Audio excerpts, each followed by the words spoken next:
नमस्कार दोस्तों, एलडी बाबा क्लासेज में आपका स्वागत है। आज की क्लास में हम कक्षा 11 का मासिक परीक्षा जो 17 अक्टूबर 2024 को हुआ है, विषय भौतिक शास्त्र का ऑब्जेक्टिव क्वेश्चन लेकर हम आए हैं। इसे आप ध्यानपूर्वक देखिएगा। अगर मेरा वीडियो पसंद है तो लाइक, शेयर और सब्सक्राइब करना बिल्कुल न भूलिएगा। प्रश्न है कि विशिष्ट ऊष्मा धारक का एसआई मात्रक क्या है। एसआई मात्रक है, इसमें से केवल 25 प्रश्न का ही चिन्हित करने का था। विशिष्ट ऊष्मा धारिता का एसआई मात्रक है तो ऑप्शन नंबर सी। क्या होगा? Option number C. अगला प्रश्न है कि जब दो वस्तुएं ऊष्मीय समतुलन की स्थिति में रहती है तब वह राशि जो दोनों में उभयनिष्ठ रहती है वह है क्या है? तो वस्तु का तापमान, ऑप्शन नंबर बी। अगला प्रश्न है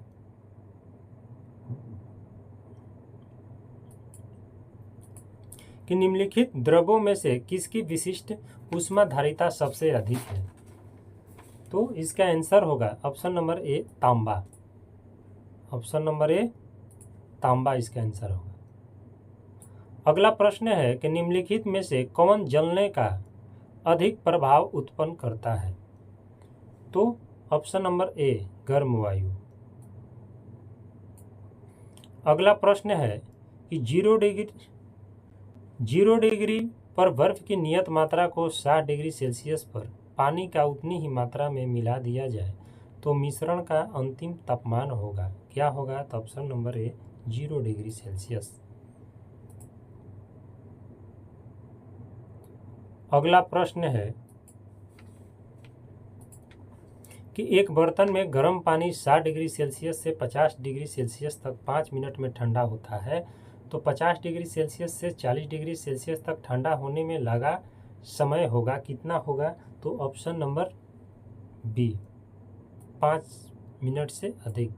अगला प्रश्न है कि किसी गैस का आयतन 100 डिग्री सेल्सियस पर 1 लीटर है, किस ताप पर आयतन 3 लीटर हो जाएगा जब दाब नियत रहे? इसका आंसर क्या होगा? तो इसका आंसर होगा 846 डिग्री, नंबर डी। अगला प्रश्न है कि आदर्श गैस तापमापी से मापा गया तापमान क्या होता है? तो इनमें से कोई नहीं।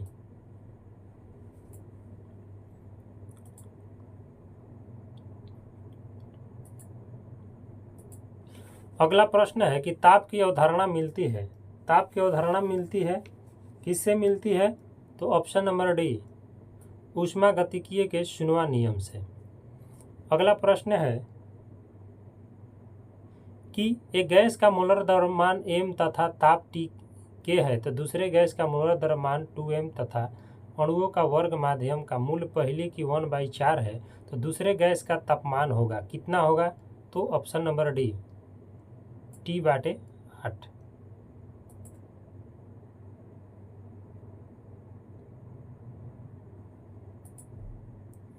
अगला प्रश्न है कि दी गई हवा के आयतन में सापेक्ष आर्द्रता का मान ताप बढ़ने से क्या होगा?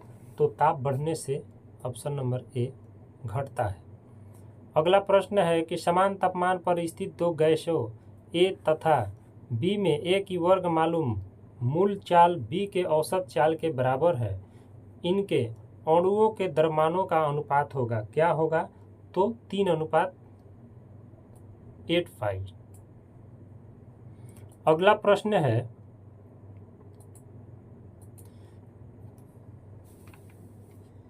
कि जल तुलनांक है तो जल तुलनांक क्या है?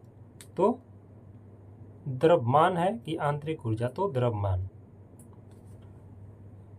अगला प्रश्न है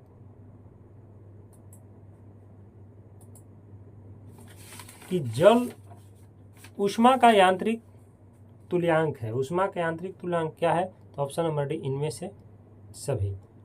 अगला प्रश्न है कि क्लोरोमिति का सिद्धांत किस नियम पर आधारित है? तो ऑप्शन नंबर ए ऊर्जा संरक्षण का सिद्धांत। अगला प्रश्न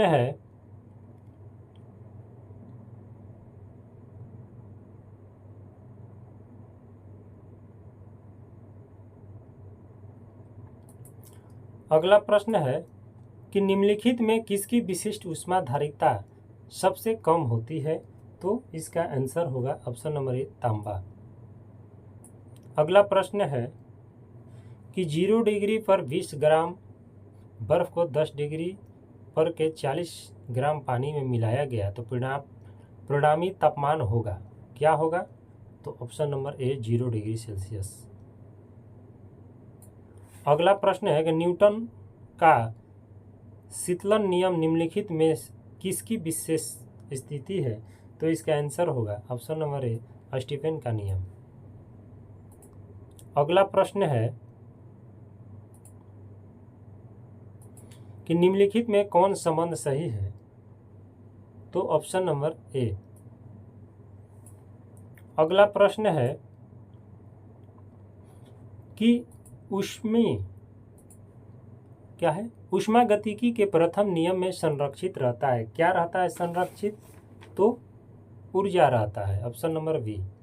अगला प्रश्न है कि हाइड्रोजन गैस की मोलर ऊष्माधारिता का मान हीलियम गैस की मोलर ऊष्माधारिता का मान क्या होता है? तो मान के समान होता है, ऑप्शन नंबर ए। अगला प्रश्न है कि गैस के रुद्धोष्म परिवर्तन के लिए ताप और आयतन में संबंध होता है, क्या संबंध होता है? तो ऑप्शन नंबर ए टीबी नियतांक होता है।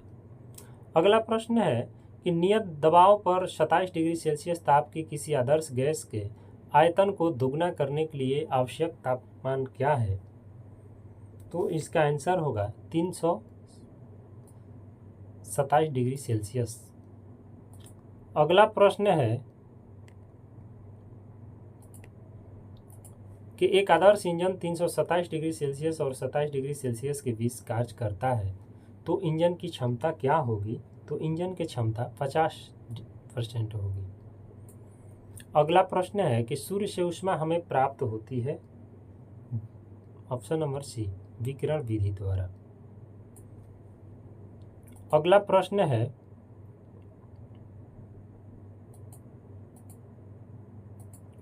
कि किसी धातु का ऊष्मा चालकता गुणांक निर्भर करता है, किस पर निर्भर करता है? तो निर्भर करता है इनमें से कोई नहीं, ऑप्शन नंबर डी। अगला प्रश्न है कि प्लांक नियतांक का मान होता है, क्या होता है? तो ऑप्शन नंबर सी 6.62 × 10⁻⁻34। तो आज का क्लास हम इतना ही प्रश्न से समाप्त करते हैं। धन्यवाद।